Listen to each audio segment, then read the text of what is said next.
Hello everyone, from today we are going to start history of class 6 Ncert, and today we are going to study first chapter of it. Okay, the name of the chapter is what, where, how and when, and our chapter begins with a question that has been asked, that how can anyone know about the things that happened so many years ago. Let's say if a thing happened yesterday, we can know it from television, radio or newspaper, and if something happened last year, we can find it out by asking someone who remembers. But what can be done to know about something that happened long, long ago? What can be done? So, in answer of that, we gonna read this chapter completely, okay? So, let's come to the what can we know about the past. हम past के बारे में जान क्या कह सकते हैं, क्या क्या चीज़ें ऐसी हैं, what can we know about the past. So the answer of this question might be, we can know almost every basic occupation as well as every basic needs that we find today was also there in the past. But how was it at that time? Was it as same as today, or it was different? If it was different, then how much difference was there? So these are the kind of things that we can know about the past. Like the lifestyles of people of past, what they ate, kind of clothes they wore, the houses in which they lived, and the livelihood, how was their livelihood, how was the lives of peoples of different occupations, and toys, plays, stories and songs of that time they used to entertain their children with. So these are the things that we can know about the past. Okay, so coming to the second topic, where did people live and लोग रहते कहाँ थे. तो there are a lot of places mentioned in this chapter, so we're gonna learn about them one by one. In the starting, the first thing that we're gonna have to do is to find Narmada river in the map, and the map is there in the page number 2nd. So we have to find Narmada river in this map, but first let's talk about the map itself. Okay, so basically it is a physical map of the subcontinent. You can find it written here in the northeast direction of the map. So you might be having 2 or 3 questions in your mind. Obviously very basic questions, but let's come to the questions. First, I suppose the question is regarding to the direction of the maps, the direction that actually used in maps. So let's clear it first. And the direction of a map is not a rocket science. We can learn it in just few seconds. Remember it, the upper direction, the upper side of any map is the north direction of that map. So obviously the lower will be south, opposite of north is south. Means upper direction is north, lower is south. And the right hand direction, your right hand direction, is actually east direction in the maps.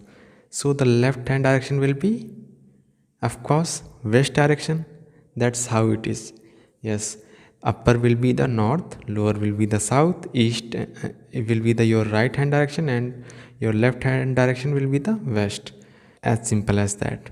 Now you might have confused if a direction is placed between 2 directions, just like this thing is written, physical map of India, physical map of the subcontinent. So what direction actually is this? It is placed in the north and in the east, so it will be the northeast direction. So and you can use this thing in other directions too. If a thing is placed between the east direction and the north direction, it will be called as northeast direction. If something is placed between north and west, then it will be called as northwest direction. If something is there in the in between south and west, it will be called as southwest. If something is there in the south and east, then it will be called as southeast direction. So you know about the 8 directions now. Okay, I hope you got this. Now coming to the second question, and it might be related to the subcontinent, the word subcontinent. what a subcontinent is actually. Okay, let's answer this. And I am assuming that you already know about continents at least. And they are seven in numbers, means there are seven continents. And one of them is Asia, which is the biggest one. And this subcontinent thing is actually a southern part of Asia, okay, also called as South Asia. And because it is already a part of a continent, obviously it is smaller than other continents. Means this subcontinent is actually smaller than other continent, but still very large, still very large in its own. And more than that, it is separated from the rest of Asia by seas, by hills, and by mountains. That is why it is just subcontinent. I hope you got this. Now let's back to locate River Narmada on the map. And this is the map you can see. This is the whole map. Okay. And let's focus in the center. Central India, or the center of the map, you can see here Vindhyas, and just below the Vindhyas, just in the south of the Vindhyas, we can find Narmada River. Now when we have found this river, it's time to find why were we asked to find this river at the first place.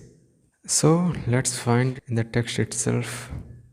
So as I said earlier, we are going to find where did people live, and Narmada is not the only place where people live.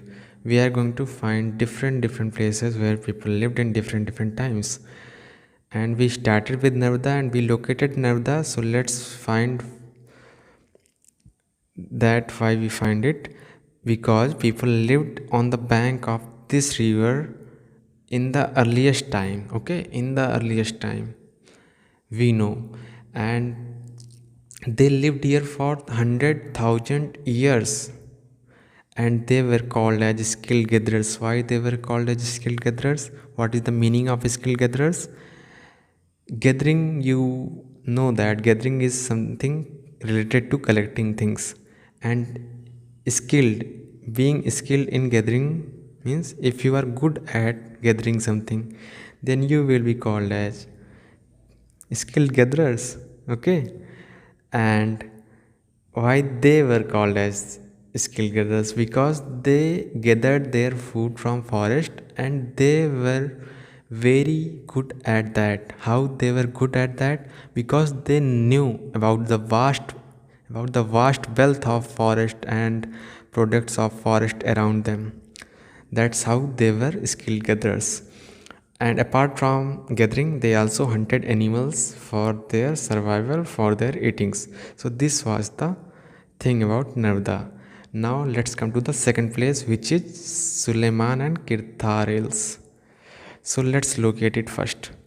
Here in the northwest direction, you can find on the edge of the map, you can find Kirthar and Suleiman Hills. And this was the place where first crops has been grown around 8,000 years ago. Okay, and those crops were wheat and barley. And this was the place where rearing of animals began. In Narmada, we just saw that people used to hunt animals, but here people introduced rearing animals, and the animals that were reared was sheep, goat, and cattle. And this was the place where one more thing happened. People used to live in villages. People started living in villages. So villages have been introduced on this place. So this was all about Kirthar and Suleiman Hills. Third place. Let's look at the third place. The third and the fourth place is Garo Hills and Vindhyas. Garo is located in northeast direction. Here you can find it is actually present in the Meghalaya state in present time. And the Vindhyas is actually lies in the central India, just above the Narmada river. We already have seen it. And these were the places where agriculture developed. Okay, agriculture developed more in these places, like rice was first grown to the north of the Vindhyas. That was for Vindhyas and Garo Hills. Now the fifth place is Indus and its tributary rivers. So first thing, do you know about tributaries? Actually, tributaries are smaller rivers that flow into a large river. According to the textbook, you can read that too in your textbook. So the Indus, here the Indus river is also in the northwest direction, just below the Kirthar and Suleiman hills. You can see Indus river here, and a lot of river has joined this river, like Jhelum, Chena, Ravi, Vyas, Satluj. These have joined this river Indus, and that's why these rivers are the tributaries of this river. And now talking about this place, First cities first cities were built on the bank of these rivers, and those cities have flourished also by unknown regions. We don't know the actual region of that. And yes, those cities were we all aware of those cities. That was Indus Valley civilization, and this takes place around 4700 years ago. So this was the fifth place. Now let's talk about the sixth place, Ganga and its tributary. Ganga and its tributary. Here is Ganga. You can see that it is actually in the south of Himalayas, in the UP Bihar region, and you can find just below Ganga the tributary river of Ganga is Son. And here new cities developed around 2500 years ago on the bank of Ganga and its tributary and along the sea coast. Magad was one of the most popular in that time, and it existed south of the Ganga, now lying in Bihar. And Magad was known for its very powerful rulers, and it was actually quite a large kingdom at that time. Okay, these were the places where people have lived in earliest times. So we cover where did people live. Now let's talk a little about traveling. How was traveling at that time? And talking of traveling at that time was dangerous though, but never impossible. People traveled, and they traveled in search of livelihood, to escape from natural disasters like floods or droughts. Sometimes armies marched to conquer others' land, and merchants traveled with caravans or ships carrying valuable goods from place to place. Even religious teachers traveled to offer instructions and advice, and also some travel driven by the spirit of adventures too. These are all about traveling at that time. Now let's talk about name of the land. Two of the words we often use for our countries, India and Bharat. How was it named both? Let's first talk about India. India actually comes from the word Indus. You know Indus, a river we talked earlier, and it is actually called Sindhu in Sanskrit. Okay, so basically Iranians and Greeks that came to India around 2500 years ago, they were familiar with the Indus, and they called Indus Hindus or Indos. So that's how the land to the east of river Indus was called as India. Now let's come to the word Bharat. Bharat was used for a group of people who lived in the northwest, and for those who are mentioned in Rig Veda. And what a Rig Veda is? It is the earliest composition in Sanskrit, which was composed around 3500 years ago. And later the word Bharat was used for our country. In Article 1 also we can find that India, that is Bharat, shall be the union of states. So that's how our country was named India and Bharat. Now, finding out about the past. How can we know about the past? What are the sources? So there are several ways, there are several sources to find out about the past. And first one can be by reading manuscripts. What a manuscript is?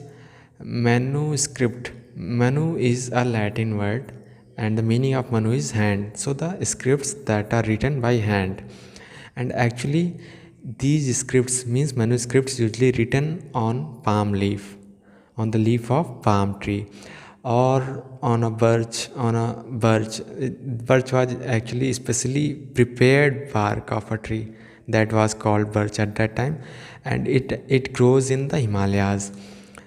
And because they were written on these sophisticated and sensitive things, that's how many of them were destroyed, and some of them were eaten by insects. But some of them survived also, and those survived manuscripts often preserved in temples and monasteries. And it will blow your mind that these books dealt with all kind of subjects like religious beliefs and practices, the lives of kings, medicines, and even science. And besides these, there were epics, poems, plays also written in these manuscripts, and they were all written in three languages: Sanskrit, Prakrit, and Tamil.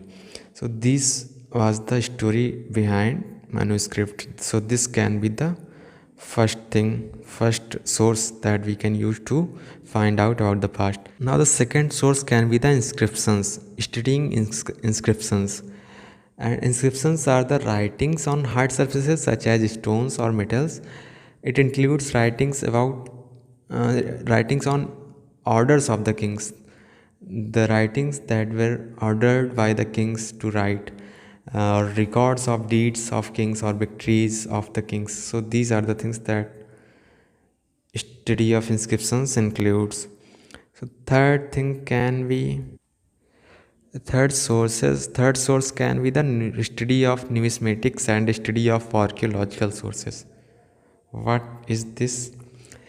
So archaeologists have studied and archaeologists study the remains of buildings made of stones and bricks, paintings and sculptures, and also explores and excavate to find tools, weapons, pots, pans, ornaments, and coins.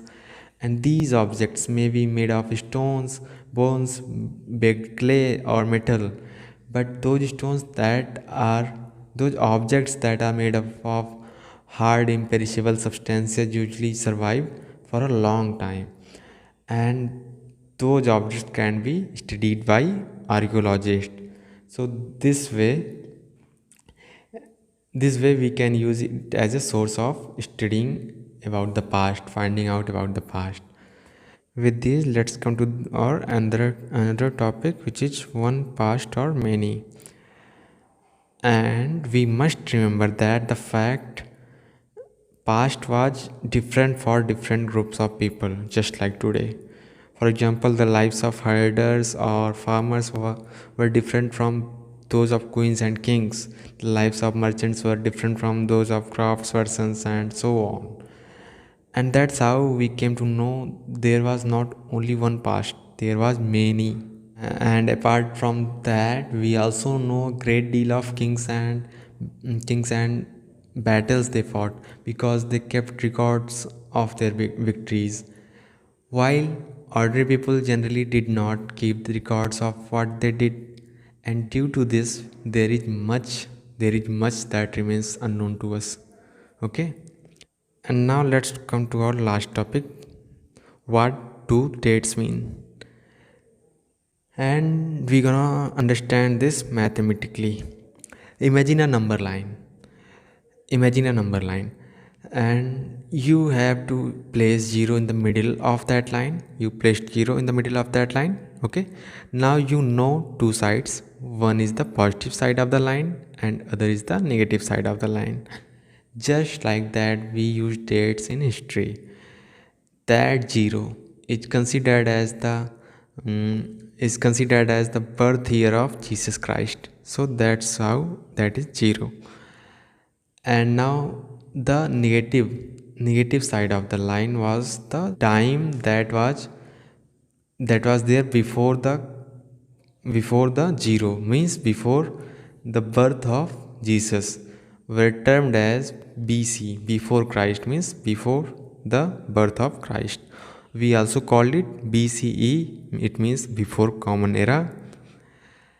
And the year or the time after the birth of Christ is considered as Common Era, means the era which is going on. Okay, and it also called as AD, means Anno Domini. So that's how dates used in history, in our history. Okay, I hope you got this. I hope you understand this chapter. That's how our chapter get finished. We will cover the next chapter in our next video. Till then, take care, goodbye, and Jai Hind.